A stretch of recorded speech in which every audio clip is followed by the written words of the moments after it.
Hello students, this is the third part of your history book, chapter number 2, that is from trade to territory. Students, in the last part we read about subsidiary alliance. However, some rulers did not accept this alliance, like Tipu Sultan, who was the tiger of Mysore. Now first understand why he was called the tiger of Mysore. Students, there was a famous story behind this, that once he went hunting in the forest with his French friend. There he came face to face with a tiger. His gun did not work and his dagger fell to the ground.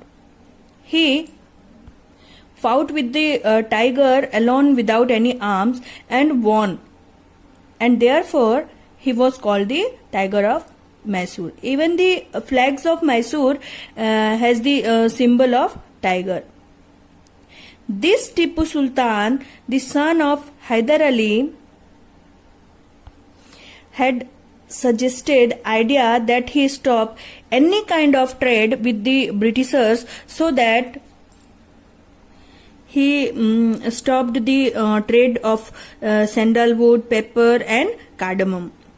So those were the main things that were traded during this time.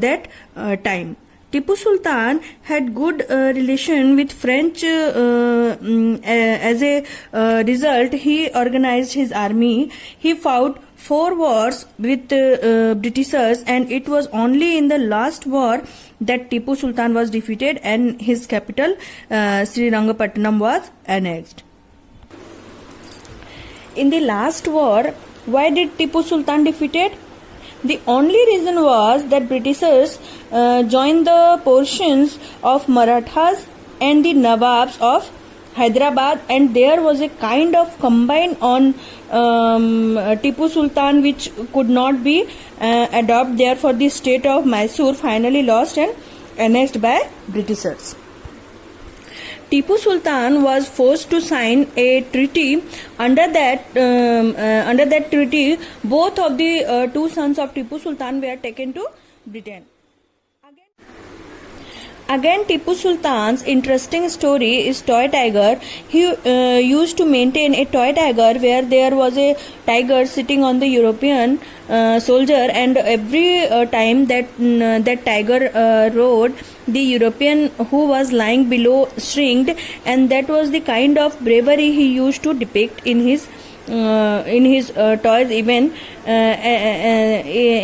and this toy was annexed during that time and is preserved now in the Victoria and Albert Museum in London. So it was taken away in 1799. Similarly, as they were working around the South India, they had annexed Bengal. They moved with the state of Mysore. Now the next was Marathas.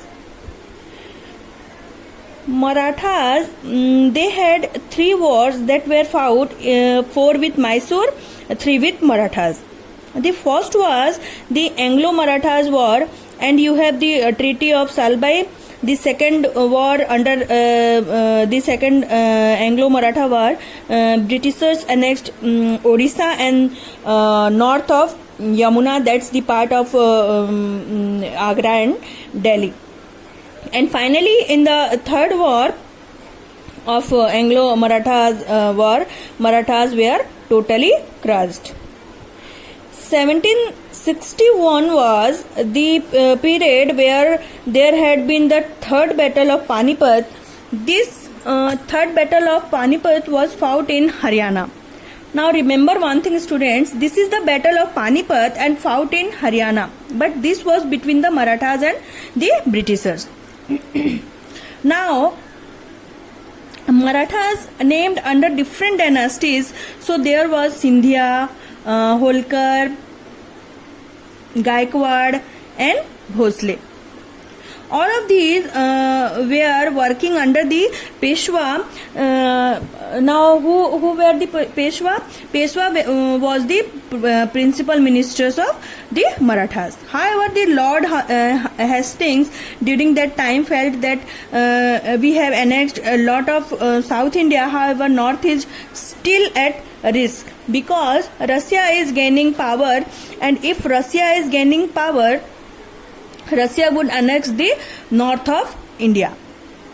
We have already acquired lot of south, so their idea was to shift towards the north and protect the task from Afghanistan and the northern territories of Russia. So they tried to establish the paramountcy, which was the supreme power, and that India came by Lord Hastings. However, there was some exceptions. The Kittur area of Karnataka was under Rani Channamma, and Rani Channamma was a very brave leader, and she was strongly anti-British in sentiment. She has a strong resistance movement. She was arrested in 1824, but still her Chaukidar Rayanna kept on fighting, and it was till 1830 that they kept on fighting against the Britishers, but it was slowly annexed and whole the South India was under British rule. Rani Channamma died in prison in 1829, and his Chaukidar Rayanna was caught and hanged by the British in 1830. Moving towards the north, they annexed Sindh, then they annexed Punjab after the death of Ranjit Singh, and now there were some territories that were remaining. So what was the next interesting thing was Lord Dalhousie. Lord Dalhousie, who was the Governor General at the time, he passed a new law that was known as Doctrine of Lapse. Now, under this Doctrine of Lapse, it was a simple concept that if the throne does not have a male successor, that throne would be annexed by the Britishers. If there is only a male heir chief who can come to the throne, he would be ruled.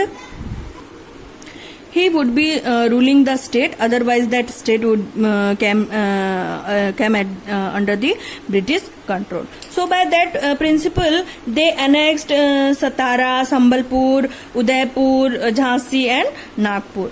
Now, since they annexed so many states, much of the central and the North India was under British control again. Awadh was one of the states that was fighting till the end.